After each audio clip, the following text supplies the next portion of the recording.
وبرکاتہ. الحمد لله رب العالمين وصلى الله على سيد الأنبياء والمرسلين وعلى جميع الأنبياء والمرسلين وعلى الملائكة المقربين وعلى آله وأصحابه أجمعين. إن الله وملائكته يصلون على النبي يا أيها الذين آمنوا صلوا عليه وسلموا تسليما. اللهم صل وسلم وبارك على حبيبك سيدنا محمد وعلى آله وأصحابه أجمعين. عظیم المرتبہ جلیل القدر جمیع علماء کرام وارثین علوم مصطفیٰ صلی اللہ علیہ وسلم بزرگان ملت و بانیان محفل دامت برکاتہم العالیہ قابل قدر جمیع سامعین کرام حفظہم اللہ تعالی. ہم پر اللہ پاک کا بے حد احسان ہے کہ اس نے ہمیں اپنے سب سے عظیم حبیب حضرت سیدنا محمد الرسول اللہ صلی اللہ علیہ وسلم اور آپ کے انتہائی چہیتے نواسے سید الاولیاء حضور سیدنا شیخ سید عبد القادر جیلانی غوث العظم دستگیر رضی اللہ تعالیٰ عنہ کے ذکر شریف کی مبارک محفل میں حاضر ہونے کا شرف عطا فرمایا ہے. ہم کو اپنے پاک پروردگار کے ایک ایک انعام پر شکر گزار رہنا چاہیے. ہم نے حضرت قاری صاحب قبلہ سے اللہ کا کلام سننے کا شرف حاصل کیا، پھر عاشقان رسول صلی اللہ علیہ وسلم سے انتہائی مؤثر انداز میں نعتیہ کلمات منقبت کے کلمات سننے کا شرف حاصل کرتے رہے. پھر ہمارے باصفا علماء اہل سنت علماء جامعہ خطیب ذیشان حضرت علامہ فاروق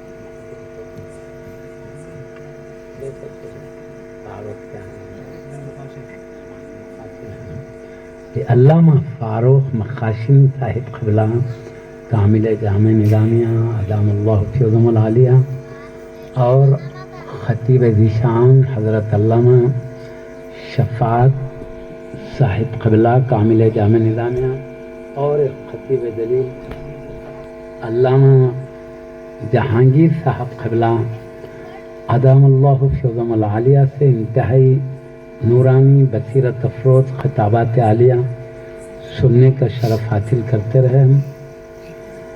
میں آپ کا زیادہ وقت لے بغیر حکم کی بجاوری کے لیے اور سعادت مندی کے حصول کے لیے کچھ ذکر شریف عرض کر کے اپنی بات کو سمیٹ لیتا ہوں. بزرگوں نے فرمایا ہے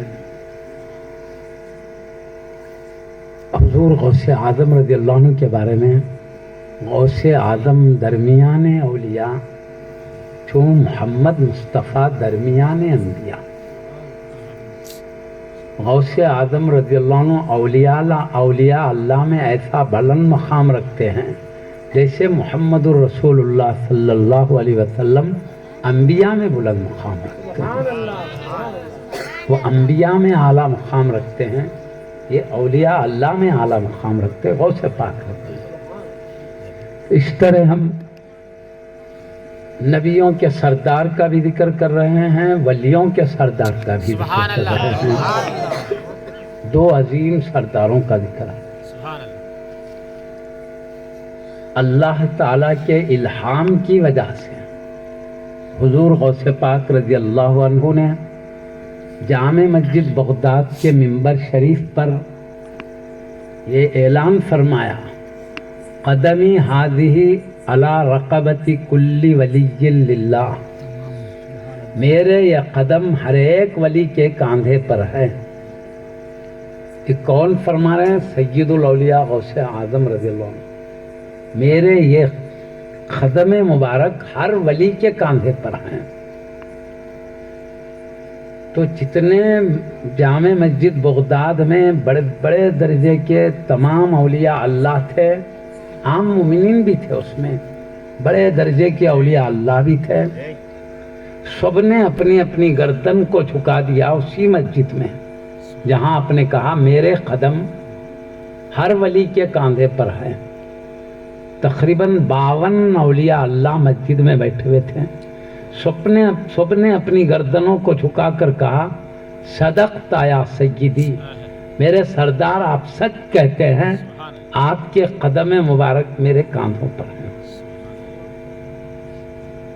یہی نہیں بلکہ اور ایک بات یہ ہوئی کہ ایک بہت بڑے درجے کے قطب حضور غوث اعظم رضی اللہ تعالیٰ عنہ کے منبر کے قریب بیٹھے ہوئے تھے، حضرت سیدی علی بن حیتی رضی اللہ تعالیٰ عنہ، اس زمانے کے بہت بڑے قطب تھے، ولیوں میں بڑے درجے کے قطب ہے۔ وہ تو اپنی جگہ سے اٹھے اور منبر شریف کے قریب پہنچ کر غوث پاک رضی اللہ عنہ کے خدم مبارک کو لے کر اپنے کاندھے پر رکھ کر کہا صدقت یا سیدی، اے میرے سردار آپ سچ کہتے، آپ کے قدم مبارک میرے کاندھوں پر ہے۔ غوث اعظم رضی اللہ عنہ یہ نہیں فرمانا چاہتے تھے کہ واقع میرے قدم کاندھوں پر ہے، بلکہ آپ کے ارشاد کا مطلب یہ ہے میرا درجہ اللہ نے سب ولیوں میں بلند فرمایا ہے، سب ولیوں سے میرا مقام اللہ نے اعلیٰ فرمایا ہے۔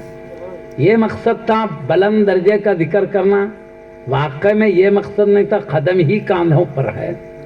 لیکن کلمہ غوث اعظم رضی اللہ عنہ کے زبان سے نکلا میرے قدم مبارک، تو حقیقت میں بھی وقت کے خطب نے قدم مبارک لے کے صحیح مت رکھ کر کہا یقیناً اے سردار آپ سچ کہتے آپ کے قدم مبارک میرے کاندھے پر ہیں۔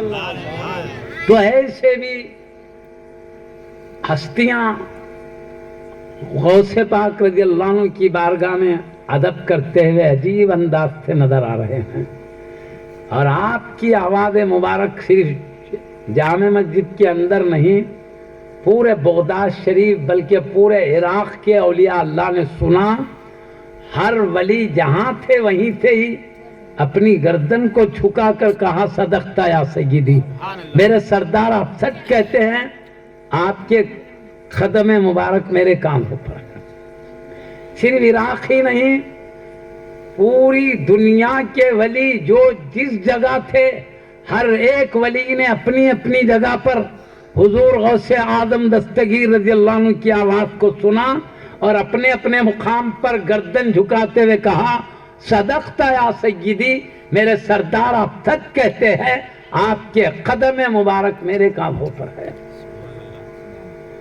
بلکہ ہندوستان کے ولیوں کے سالار و سلطان حضور سیدی خواجہ معین الدین حسن سجدی غریب نواز رضی اللہ تعالیٰ عنہ، اس وقت جبکہ غوث پاک رضی اللہ عنہ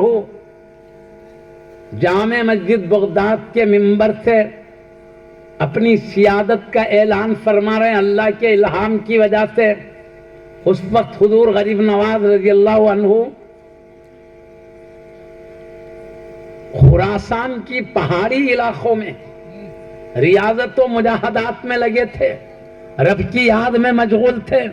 انہوں نے وہیں خراسان کے مقام سے حضور غوث پاک رضی اللہ تعالیٰ عنہ کی بغداد شریف کی آواز کو سنا تو آپ نے اپنے سر انور کو زمین کے قریب تک جھکاتے ہوئے فرمایا صدقت یا سیدی، میرے سردار آپ سچ کہتے ہیں، آپ کے قدم مبارک میرے کاندھوں پر ہیں، بل علی عینی و راسی، بلکہ آپ کے قدم مبارک تو میرے آنکھوں میرے سر پر بھی ہے، یہاں تک ادب کا سبحان اللہ۔ اس ادب میں آگے بڑھ گئے، اللہ پاک نے آپ کو سارے ہندوستان کے ولیوں کا سلطان و امام بنا دیا۔ سبحان اللہ۔ اللہ پاک جن کو بڑا مرتبہ دینا چاہتا ہے ادب اتنا اعلیٰ عطا فرما دیتا ہے. سبحان اللہ. پورے جہاں کے ولی اپنی اپنی جگہ گردنیں خم کرتے ہوئے کہا، عرض کیا یا سیدی آپ سچ کہتے ہیں، آپ کے قدم مبارک میرے کام ہو. لیکن ایک بزرگ تھے، نام لینے کی ضرورت نہیں ہے، ایک بزرگ تھے بہت بڑے درجے پر فائز تھے، جو دعا کرے قبول ہو جاتی تھی. ان کے مرید خود بڑے بڑے درجے کے اولیاء اللہ تھے. ان کے مریدوں میں بھی یہ شان تھی، زبان سے جو کلمہ نکلتا رب کے دربار میں قبول کر لیا جاتا. بڑے درجے کے ولی تھے. جیسے انہوں نے بھی غوث اعظم رضی اللہ عنہ کی آواز کو سنا، ان کے دل میں خیال آیا کہ غوث اعظم رضی اللہ کے مقرب بندے ہیں تو اللہ نے مجھے بھی مقرب بندہ بنایا ہے، مجھے غوث اعظم رضی اللہ عنہ کے آگے گردن جھکانے کی کیا ضرورت ہے. خیال آیا تو آپ نے اپنی گردن مبارک کو نہیں جھکایا، غوث اعظم رضی اللہ عنہ کے ارشاد کو قبول نہیں کیا. تو جب آپ نے قبول نہیں کیا تو آپ کی ولایت سلب ہو گئی، اللہ نے اپنی دوستی کو چھین لیا، سلب ہو گئی، ولایت ختم ہو گئی.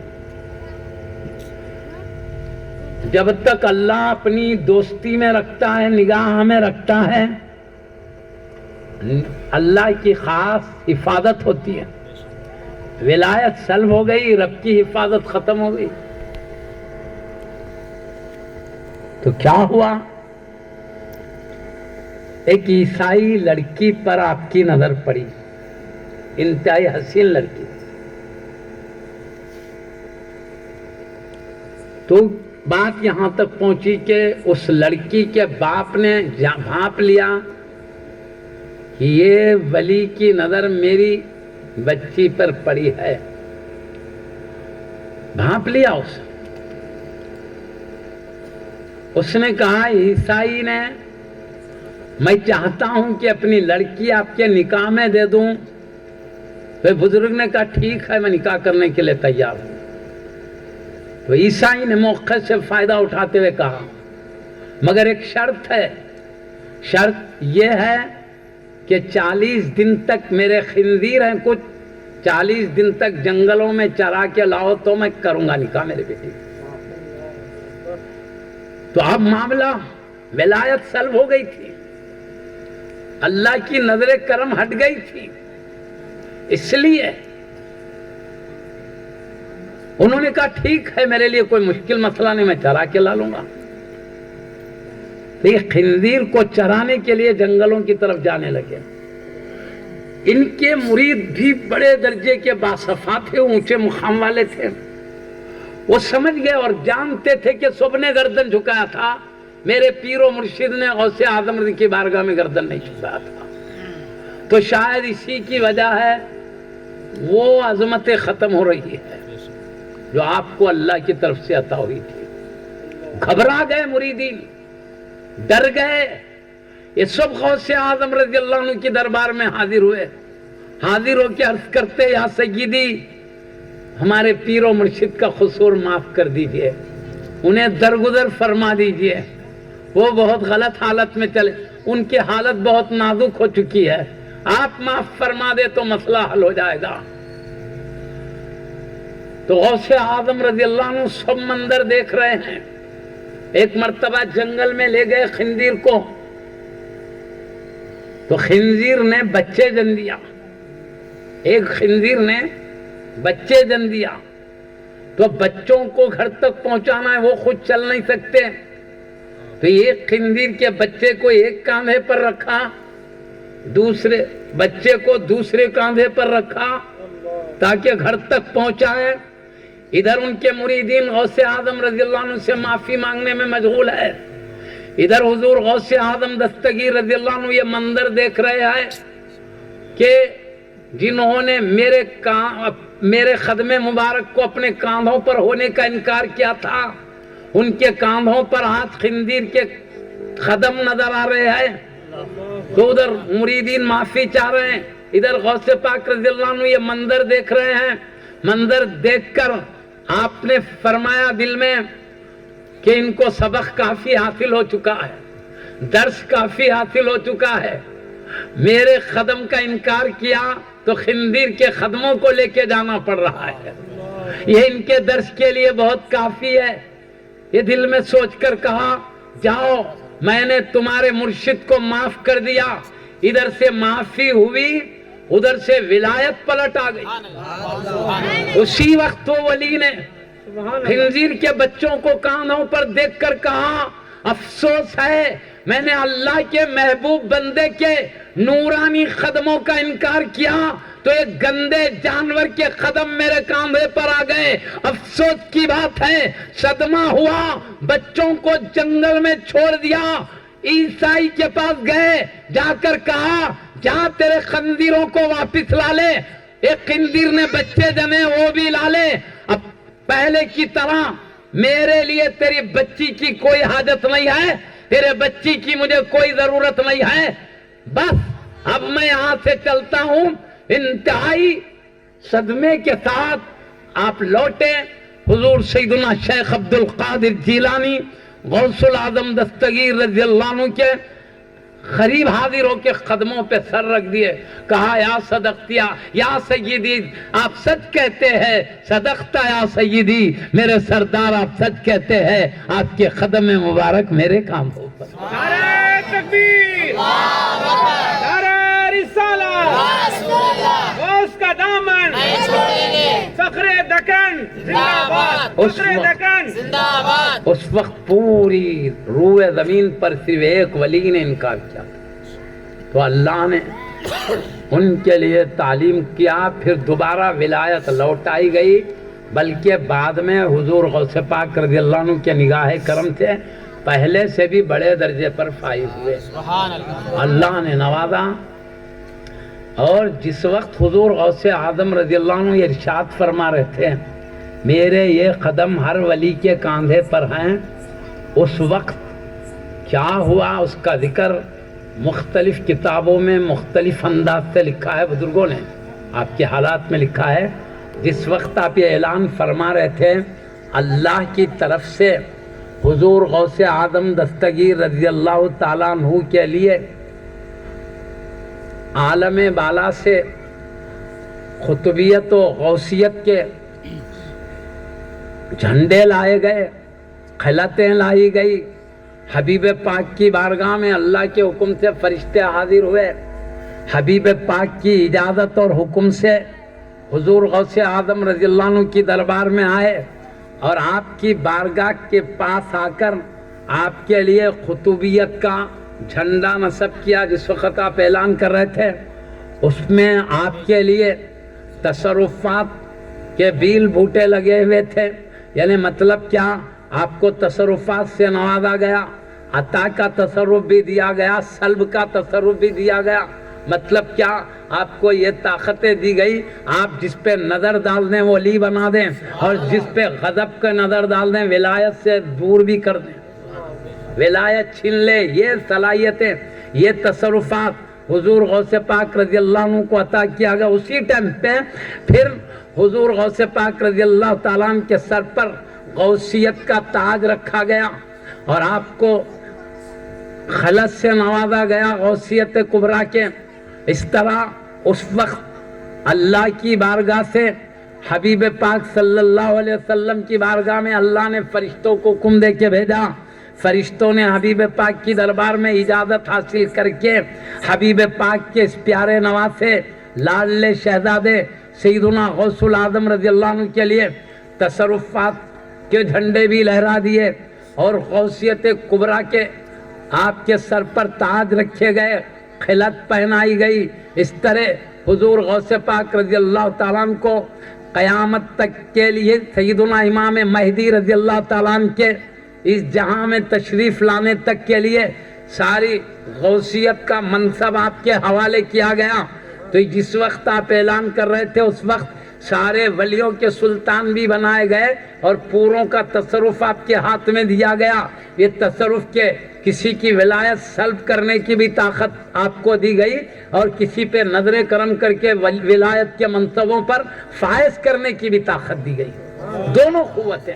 لیکن آپ نے عطا کی جو قوت دی گئی، جسے چاہے جس مرتبے پہ چاہے پہنچا دے، آپ نے اس عطاؤں کے منصب کا استعمال کیا، کئی ہستیوں کو آپ نے ولایت کے بڑے بڑے مراتب تک پہنچایا، بلکہ آج تک بھی سلسلہ جاری ہے، بلکہ امام مہدی رضی اللہ تعالیٰ عنہ کے تشریف لانے تک یہ اختیار آپ کے ہاتھ میں رہے گا۔ جب امام مہدی رضی اللہ عنہ تشریف لائیں گے قیامت کے قریب، عیسیٰ علیہ السلام بھی دوسرے آسمان سے اتریں گے، تب کی بات ہے۔ یہ غوثیت کبریٰ اور تصرفات یہ تمام خلعتیں حضرت سیدنا امام مہدی رضی اللہ عنہ کے حوالے کر دی جائیں گی۔ حبیب پاک کی جانب سے اللہ تعالیٰ حکم دے